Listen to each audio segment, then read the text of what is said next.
तो हाँ जी, आपका नाम सुमित है और ये आपने डिटेल मुझे भेजी है और इसके हिसाब से आपकी कुंडली बनी है मिथुन लग्न की और राशि आपकी है मकर।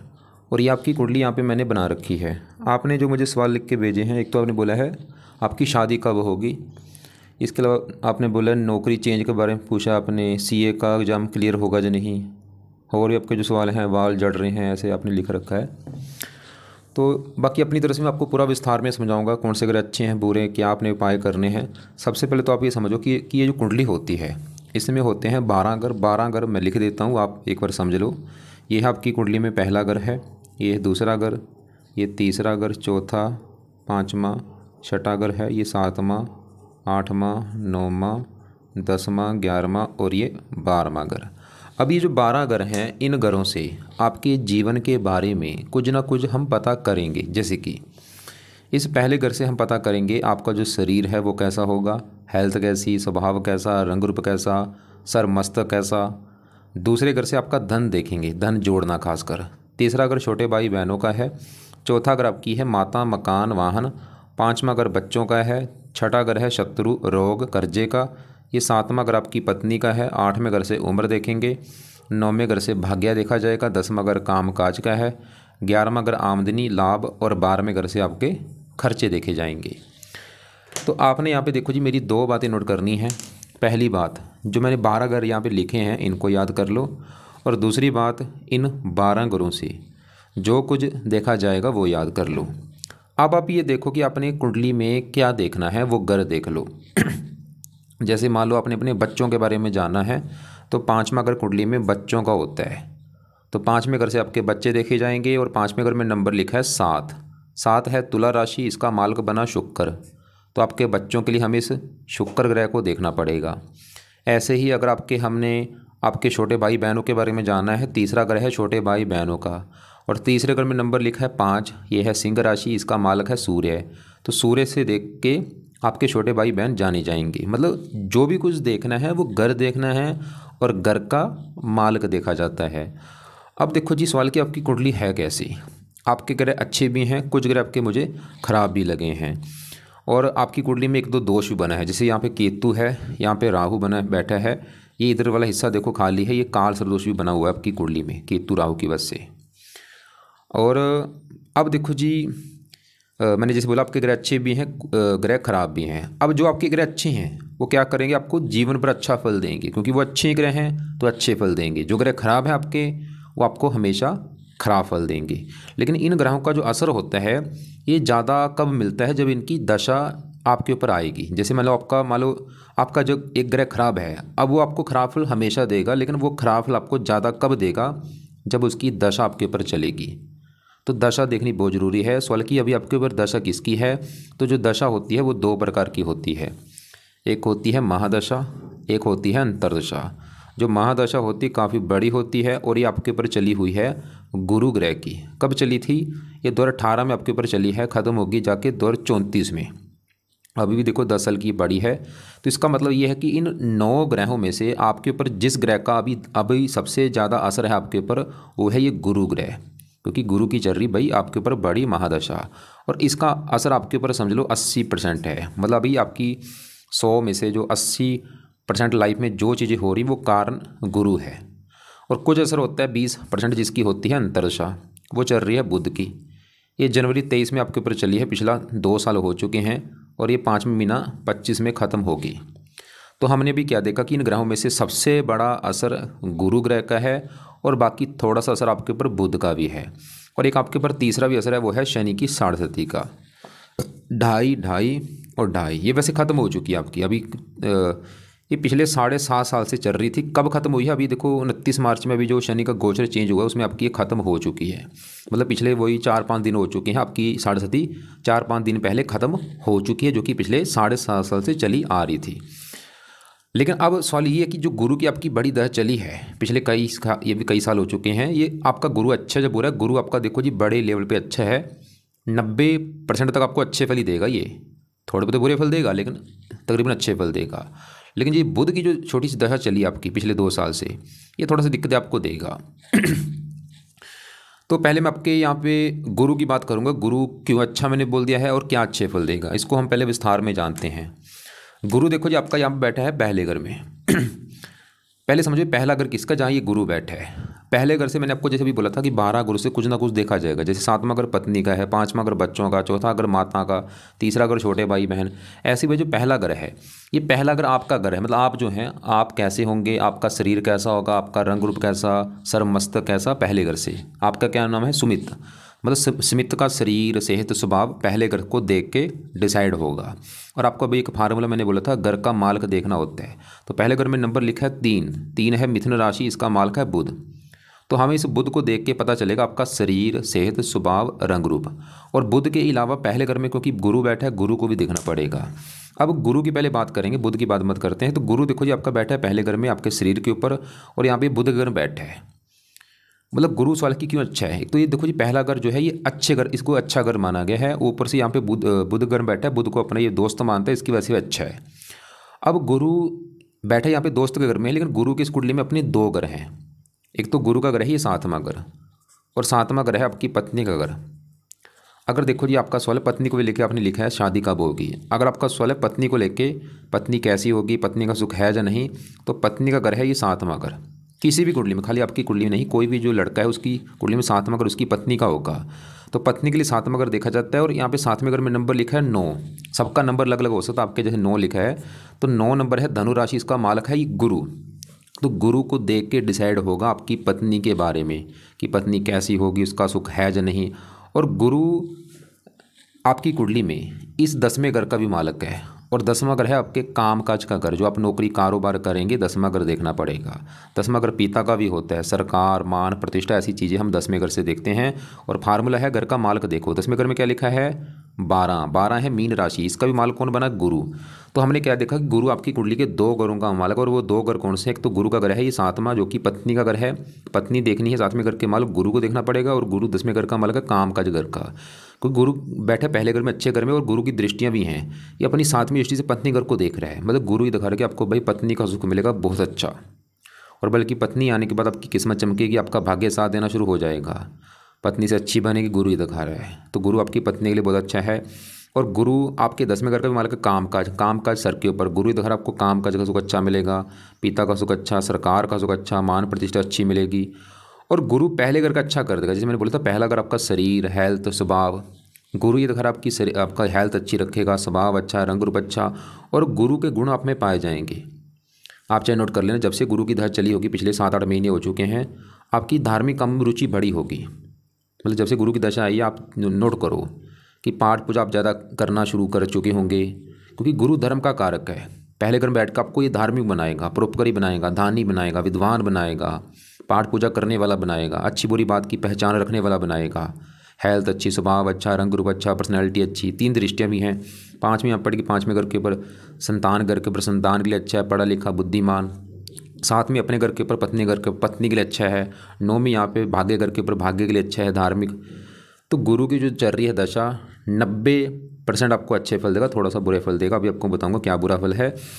देखो जी गुरु तो ये दिखा रहा है कि आपकी पत्नी का सुख अच्छा है, और शुक्र को भी देखा जाता है पत्नी के लिए, वो भी अच्छा है, 11वें घर बैठा है, वो भी दिखा रहा है कि पत्नी आएगी तो इनकम बढ़ेगी, लाभ होगा। लेकिन एक नवांश कुंडली भी होती है, उसको भी हम देखेंगे बाद में, मैं आपको दिखाऊंगा उसमें कि उसके हिसाब से आपकी पत्नी का सुख कैसा है। लेकिन इस कुंडली के हिसाब से, लगन कुंडली के हिसाब से तो पत्नी का सुख बहुत अच्छा है। बल्कि कुंडली ये दिखा रही है कि आपका विवाह जल्दी हो जाएगा, पत्नी अच्छी मिलेगी, पत्नी के आने के बाद आपकी किस्मत चमकेगी। लेकिन आपने जैसे बोला है अभी तक आपका विवाह नहीं हुआ, और आपकी उम्र भी देखो जी 35 साल के आसपास हो चुकी है। अब गुरु के बारे में थोड़ा सा शास्त्रों में जो लिखा है आपको मैं दिखा देता हूँ। जैसे देखो जी आपका ये मिथुन लगन है, और गुरु बैठा है पहले घर में। यहाँ पे देखो, ये पढ़ो, यहाँ पे ये मिथुन लगन है, और गुरु कहाँ बैठा है, पहले घर में, पहले भाव में। मिथुन राशि का गुरु हो तो जातक ये होता है, उच्च प्रतिष्ठित बुद्धिमान विद्वान होता है, ये पढ़ लेना बाद में।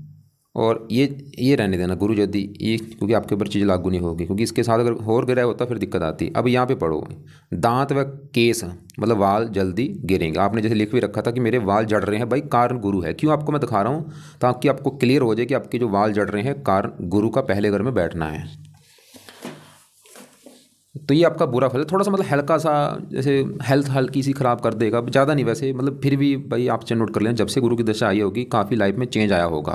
क्योंकि इससे पहले थी गुरु राहु की दशा, उसमें तो दिक्कतें आपकी काफ़ी आई होंगी, वो 18 साल से दशा चल रही थी। क्योंकि राहु आपका ख़राब है, क्योंकि कुंडली में बना है काल सर्पदोष, ये आपका भाई कई कारणों से ख़राब है।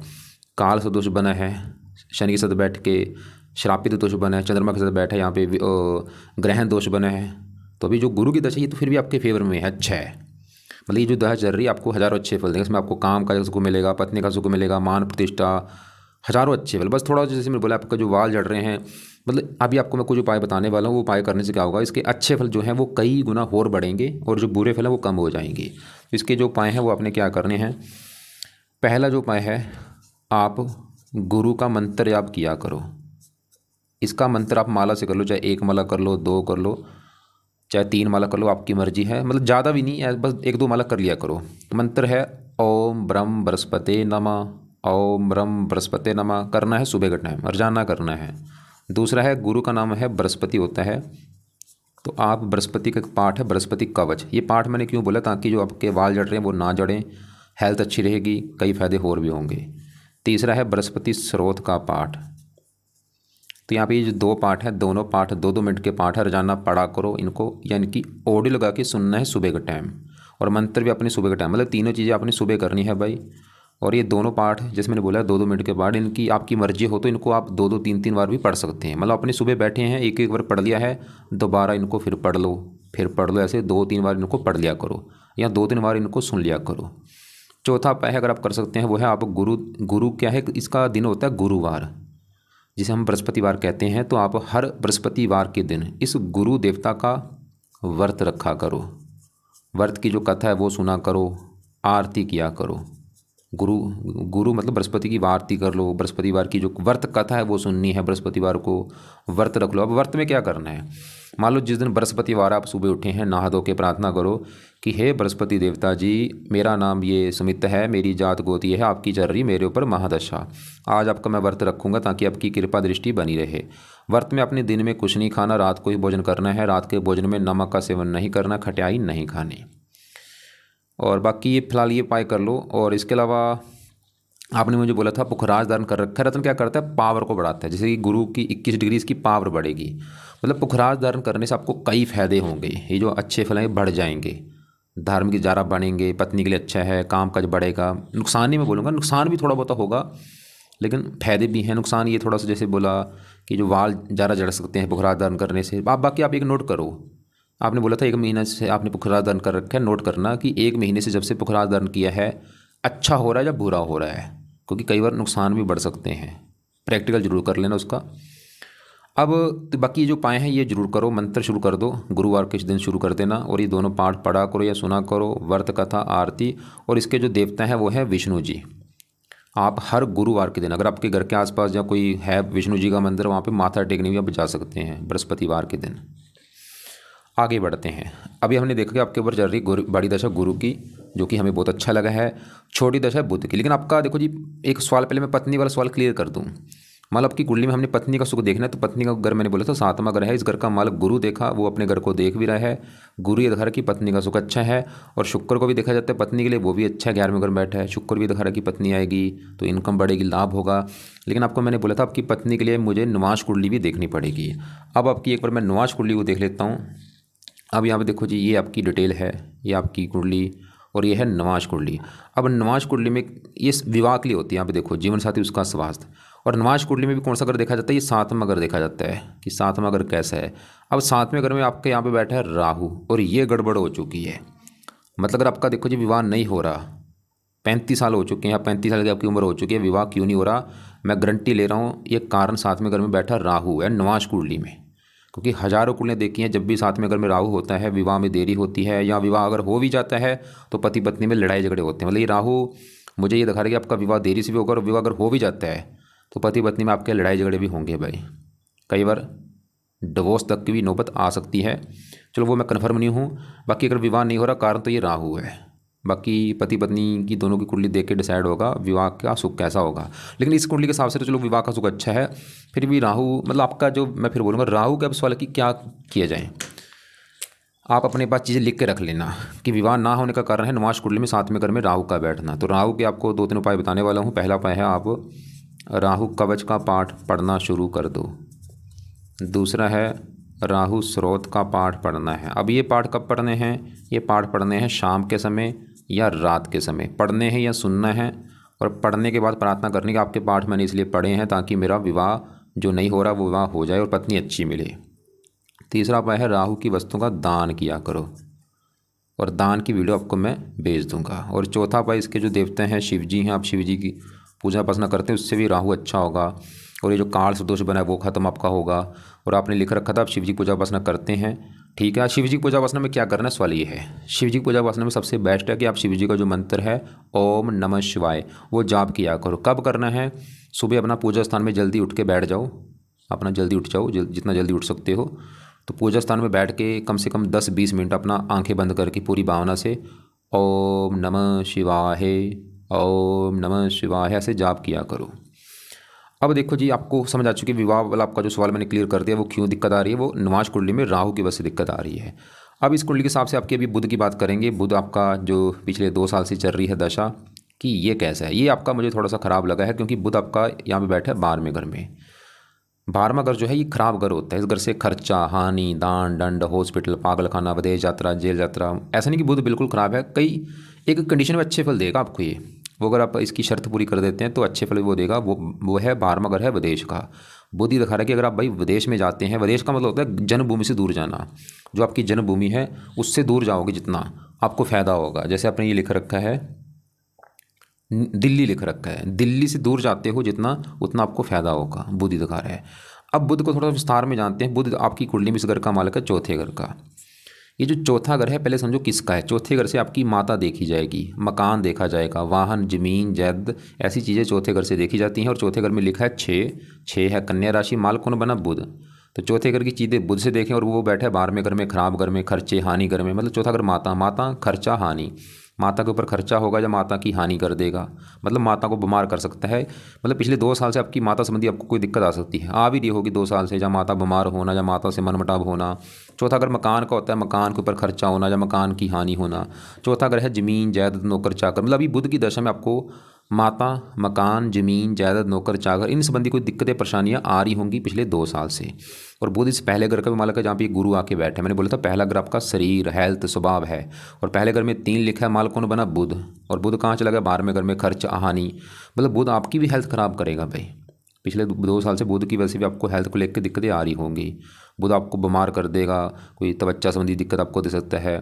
या और लग्नेश भी है, लगन दोष भी थोड़ा सा बना है, लाइफ में स्ट्रगल कराता है, खर्चे बढ़ाता है। तो 2 साल से बुध आपको थोड़ी दिक्कतें दे रहा है, खर्चे बढ़ना या आपकी हेल्थ ख़राब होना, मकान वाहन संबंधी दिक्कतें आना।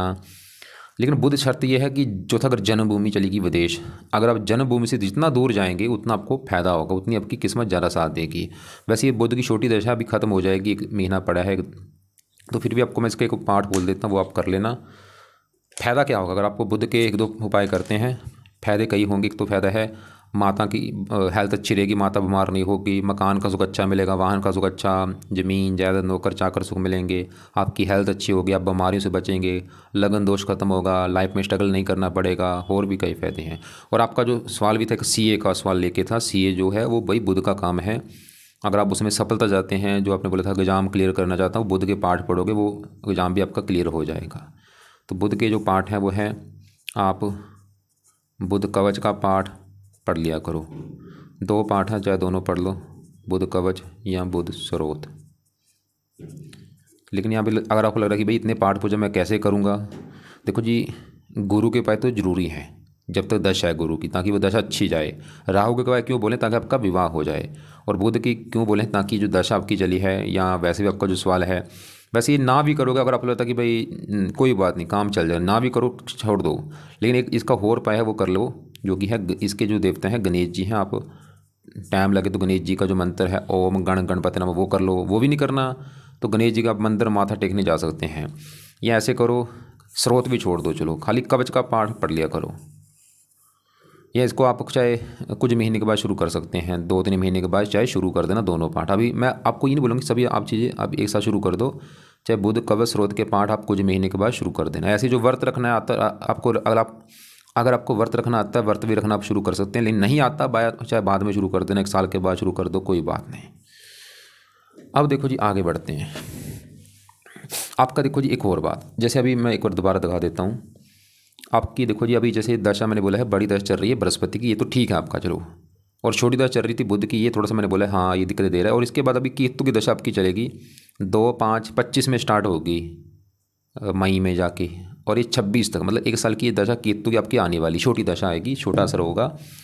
सवाल ये भी है कि केतु की जो दशा आपकी आएगी वो अच्छा है या बुरा है। तो केतु आपका बैठा है दूसरे घर में, दूसरा घर है कुंडली में धन का घर, कितना धन जोड़ेंगे, दूसरा घर है, दूसरे घर में 4 लिखा है, कर्क राशि, मालक चंद्रमा। इस चंद्रमा को देख के पता चलेगा आपके धन जोड़ने के बारे में। और चंद्रमा के अलावा दूसरे घर में केतु बैठा है, उसको भी देखना पड़ेगा। अब केतु सवाल की अच्छा या बुरा है, तो केतु भाई आपका मुझे अच्छा नहीं लगा। कारण एक तो दूसरे घर में बैठा है चंद्रमा के घर में, केतु चंद्रमा को अपना दुश्मन मानता है। जैसे कि मेरे घर में दुश्मन आ जाएगा तो दुश्मन मेरे घर में आके घर का नुकसान कर देगा, वो मेरा टीवी तोड़ देगा, फ्रिज तोड़ देगा, बेड तोड़ देगा, ऐसे केतु यहाँ पे करेगा दूसरे घर में, इस घर को खराब करेगा। तो केतु खराब होने की 2 कारण, एक तो कुंडली में जैसे मैंने बोला था बना है काल सर्प दोष, इसकी वजह से भी खराब है। ऊपर से ये जो केतु है यहाँ पे दुश्मन का घर है, तो केतु आपको जो दिक्कतें देगा अभी जो दशा इसकी आएगी मई में, ये आपके धन की हानि करेगा भाई। 1 साल की जो दशा होगी इसमें आपका धन खर्च होगा बहुत ज़्यादा, धन फजूल का भी खर्च हो सकता है, जब वैसे भी खर्च होगा, धन जोड़ने में दिक्कतें आपको आएंगी, धन हानि। और कोशिश करना भी 1 साल की जो दशा केतु की आएगी इसमें कहीं पे धन आप इन्वेस्ट मत करना, जहाँ किसी को धन उधारा मत देना, आपका पैसा डूब जाएगा। कोई बिजनेस शुरू मत करना, संभल के रहना भाई, पैसा सोच समझ के लगाना, अपने पैसा मिलेगा नहीं आपको अगर फंस गया आपका पैसा। तो धन को लेकर दिक्कतें आएंगी इसकी दशा में। परिवार का भी घर होता है, परिवार संबंधी भी दिक्कतें आना, वाणी कठोर होना, और भी थोड़ी लाइफ में दिक्कतें परेशानियाँ, अजीब सा डर लगना, भय लगना। इसके लिए आप एक तो पहला उपाय है आप केतु का दान शुरू कर देना, चाहे आज से शुरू कर दो। दान है कुत्तों को रोजाना रोटी डाल दिया करो, इसका एक पाठ है वो पढ़ना शुरू कर देना, केतु कवच का पाठ है, ये पाठ पढ़ लेना चाहे सुन लेना, नहीं तो खाली दान कर देना इससे, क्योंकि वही बात है फिर पाठ बहुत ज़्यादा हो जाएंगे। चलो कोई नहीं, केतु कवच रहने तो खाली दान जो है कुत्तों को रोटी डालनी है आपने। और इसका जो देवता है केतु का वो है गणेश जी। जैसे यहाँ पे मैंने बोला था गणेश जी जो है, देखो जी गणेश जी से आपके 2 ग्रह अच्छे हो रहे हैं, बुध भी अच्छा हो जाएगा और केतु भी अच्छा रहेगा। तो ये नोट कर लो, गणेश जी का मतलब जरूर कर लो। तो गणेश जी के लिए क्या करो, गणेश जी का चाहे मंत्र जो है ओम गण गणपति नमः एक माला रोजाना कर लो, या गणेश जी का मंत्र माथा टेकने जा सकते हो आप, चाहे बुधवार को जरूर जाओ, जहाँ आगे पीछे भी आप जा सकते हैं। अब दूसरा अगर धन का जो घर है, दूसरे घर में 4 लिखा, माल कौन है, चंद्रमा, और वो कहाँ बैठा है, वो भी 8वें घर में, खराब घर में, ऊपर से शनि का घर है। मतलब भाई चंद्रमा भी आपका मुझे ज़्यादा अच्छा नहीं लगा कई कारणों से। एक तो 8वां घर खराब घर, ऊपर से यहाँ पे जो 10 लिखा शनि का घर है, साथ में शनि के बैठा है, विष दोष बना, राहु से पीड़ित है, ग्रहण दोष बना। तो चंद्रमा आपको दिक्कतें क्या देगा, क्योंकि धन का मालक है, धन संबंधी दिक्कतें बड़े लेवल पे आएंगी, खासकर धन की हानि होना, धन खर्च होना। क्योंकि जब धन, ये धनहीन योग बना है आपकी कुंडली में, मतलब लाइफ में पूरी तरह से धन आ नहीं पाता, जो धन आता है वो खर्च होता रहता है। तो चंद्रमा के लिए इसके जो देवता हैं वो हैं शिव जी। तो जैसे यहाँ पे मैंने लिखा था शिव जी की पूजा उपासना से आपका राहु तो अच्छा होगा ही, ये चंद्रमा में अच्छा रहेगा। अब शिव जी की पूजा उपासना में आपको मैंने उसका मंत्र जो बोला वो किया करो आप। अब इसी घर में भाई राहु बैठे है, राहु एक तो देखो जी 8वें घर में अच्छे फल नहीं देता, और बैठे भी ऐसे यहाँ पे जैसे मैंने बोला कुंडली में बना भी काल सर्प दोष है, ये भी एक नेगेटिव पॉइंट है। और बैठा भी शनि के साथ है, ये श्रापित दोष है, और ये चंद्रमा के साथ बैठा है ग्रहण, मतलब राहु भी आपको दिक्कतें देगा। और इसकी दशा पहले निकल चुकी है, जैसे मैंने आपको बोला था कि अभी गुरु की जो दशा है तो फिर भी चलो आपका अच्छा, लेकिन इससे पहले जो राहु की दशा थी आप चाहे नोट कर लेना, 18 से पहले जो राहु की दशा थी उसमें दिक्कतें आपको काफ़ी लाइफ में आई होंगी। खासकर राहु 8वें घर में बैठ के हेल्थ बहुत ज़्यादा खराब करता है, पेट का रोग बहुत देता है, यहाँ पे पेट संबंधी दिक्कतें आती हैं, कब्ज का रोग जहाँ और गुद्दे का रोग दे देता है।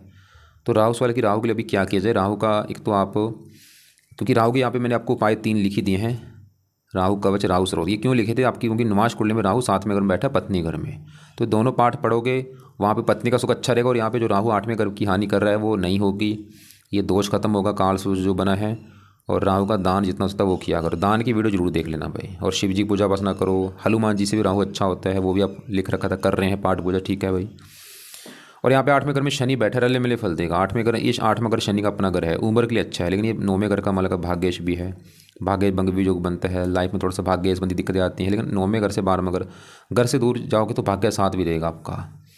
मंगल 10वें घर में बैठा है, ये अपना घर है, मंगल मित्र राशि है, वैसे मार्केश है लेकिन मित्र राशि है फिर भी मंगल, और यहाँ पे इसको बल मिलता है, ये काम काज के लिए अच्छा है, काम काज सम्मान प्रतिष्ठा। शुक्र आपका 11वें घर में बैठा है, 11वां घर अच्छा है। और ये 5वां, थोड़ा विस्तार में समझाता हूँ। पाँचवा घर है संतान का घर। संतान कैसी होगी? पाँचवा घर, पाँचवें घर में 7 लिखा है मालक शुक्र। संतान के लिए शुक्र को देखा जाएगा। शुक्र बैठा है 11वें घर में। 11वां घर है लाभ का घर। संतान चलेगी लाभ के घर में। 11वां घर आमदनी का भी इच्छा पूर्ति। शुक्र इधर है आपकी संतान होने के बाद आपकी इनकम बढ़नी शुरू हो जाएगी, इच्छाएं पूरी होनी शुरू हो जाएंगी। और ख़ासकर लड़की संतान होने के बाद, क्योंकि शुक्र लेडीज ग्रह है तो मुझे लग रहा है आपके हो सकता है लड़कियां ज़्यादा भी हों। वैसे इस घर के ऊपर शनि की दृष्टि भी है। संतान का सुख वैसे अच्छा मिलेगा आपको, लेकिन यहाँ पे संतान के लिए पति पत्नी दोनों कुंडली देखनी होती है। वैसे आपकी कुंडली में 1-2 लड़की होने के ज़्यादा योग दिख रहे हैं। हो सकता है आपकी पत्नी कुंडली में पुत्र का भी योग हो। वैसे गुरु इस घर को देख रहा है, गुरु की दशा भी है, वो ये पुत्र के योग भी लेके बैठे हैं। डिपेंड करेगा उस समय दशा आपकी किसकी है। और यहाँ बाद में अगर सूर्य बैठे, लेकिन चलत में पहले घर के ऊपर आने की वजह से ये आपको अच्छे फल ही देगा, मेहनती सास ही। तो बाकी आपको कुछ समझ आ चुकी होगी मैंने अभी क्या समझाया है। आपका गुरु बहुत अच्छा है, मंगल ठीक है, शुक्र ठीक है, और केतु हाँ थोड़ा सा है, धन संबंधी दिक्कतें देगा। राहु आपको ये अपनी दशा में, इसकी दशा वैसे निकल चुकी है। चंद्रमा की वजह से धन ही योग बना है। शनि की वजह से शनि रले मिले फल देगा, भाग्य संबंधी थोड़ी दिक्कतें देता है। मंगल ठीक है, शुक्र। तो कुल मिला के अभी सबसे ज़रूरी पाए तो गुरु ग्रह की, क्योंकि उसकी है बड़ी दशा, ताकि वो दशा और अच्छी जाए, जो इसका थोड़ा बहुत बुरा फल आपको ना मिले। जैसे कि आपको मैंने बोला था वाल जड़ना या और भी जो दिक्कतें हैं, तो एक गुरु के पाए आपने यहाँ पे ये जो मैंने लिख रखे हैं करने हैं। और राहु के पाए क्यों बोले हैं? ताकि जो काल से दोष बना है वो ख़त्म हो, ग्रहण दोष वो ख़त्म हो, श्रापित दोष वो ख़त्म हो, हज़ारों फायदे होंगे। और राहु के पाए से आपकी जो पत्नी वाली दिक्कतें आ रही वो भी ये राहु की वजह से आ रही हैं, क्योंकि ये नमाज कुंडली में 7वें घर में बैठे हैं। पूरा 100 में से 100% कारण है विवाह में दिक्कतें आने का राहु कारण। तो दोनों राहु के पाठ पढ़ा करो, लंबे समय के लिए दान करो जितना हो सकता है। दान की वीडियो को देख लेना, और शिव जी का मंत्र याद करो, शिव जी का मंत्र जाया करो, हनुमान जी के पाठ पढ़ो। और बुध कवच का पाठ बोला है ताकि ये जो दशा है अच्छी जाए। और बुध का जो आपने बोला था सीए का जो काम है वो बुध का काम है, और टाइम लगता है। वैसे पढ़ लो भाई, 2 मिनट का पाठ है, कोई ज़्यादा टाइम नहीं लगेगा। सुबह शाम चाहे पढ़ लो, दोनों टाइम पढ़ लिया करो, ज़्यादा अच्छा होगा। और गणेश जी का मंत्र बोला है, उससे आपका केतु भी अच्छा रहेगा। और केतु का दान बोला है आपको। दान एक तो मैंने राहु का बोला है, और राहु के दान की वीडियो भेज दूंगा। और केतु का दान है वो वीडियो को देख लेना क्या है दान केतु का। लेकिन केतु के दान में आता है कुत्तों को रोजाना रोटी डालना, ये जरूर किया करो। और बाकी अभी जो केतु की दशा मैंने बोला आगे 1 साल अभी आने वाली है भाई, इसमें दिक्कतें बढ़ेंगी धन को लेके, तो केतु का दान जरूर करना है। अगर दिक्कतें ज़्यादा बड़ी आपको लगे कि दिक्कतें बहुत सारी आ रही हैं, तो केतु कवच का भी पाठ पढ़ लेना चाहिए। और एक आपकी 6.5 वैसे अभी ख़त्म हो चुकी है, उसके बाद भी आप काफ़ी आपको राहत मिली होगी। तो एक बार आपका दोबारा सवाल जो मैं देख लेता हूँ। आपने पहला सवाल बोला शादी कब होगी। शादी में दिक्कतें आने का कारण राहु है नवाश कुंडली में, तो ये पाए अगर करते हो फिर तो शादी आपकी हो जाएगी भाई। और अभी मैंने नोट्स भी आपने जैसे बोला अभी दिल्ली में रहता हूँ, हैदराबाद में, ठीक है, घर से जितना दूर जाओगे आप फ़ायदा आपको होगा भाई। सीए फाइनल का एग्ज़ाम, बुध के पाठ पढ़ लो, कवच का पाठ पढ़ लो जरूर, इससे सुबह शाम पाठ पढ़ लिया करो, इससे आपको कई फ़ायदे और भी होंगे। ये बुध आपका जो एग्ज़ाम है वो भी क्लियर हो जाएगा। और वाल जड़ना आपको मैंने दिखा दिया था, गुरु की वजह से है वो आपको। इसके अलावा अगर आपको लग रहा है कि अभी कुछ बात समझ नहीं लगी, गौमद भाई भूल के धारण मत कर लेना। आपने जैसे बोला ना 18 से 20 कभी दार नहीं होता गौमद, ये तो उल्टा आपको इसके बुरे फल बढ़ जाएंगे। उस समय आपने चाहे नोट किया भी होगा। और बखराज मैंने बोला कई फ़ायदे भी हैं, एक बार आप नोट कर लेना। 1 महीने से जब से ये बखराज किया है फ़ायदा हो रहा है या नुकसान हो रहा है। तो उम्मीद करता हूँ आपको जो समझाया मैंने समझ आ चुका होगा। और जिससे भी आपका विवाह होगा एक बार कुंडली चेक करवा लेना।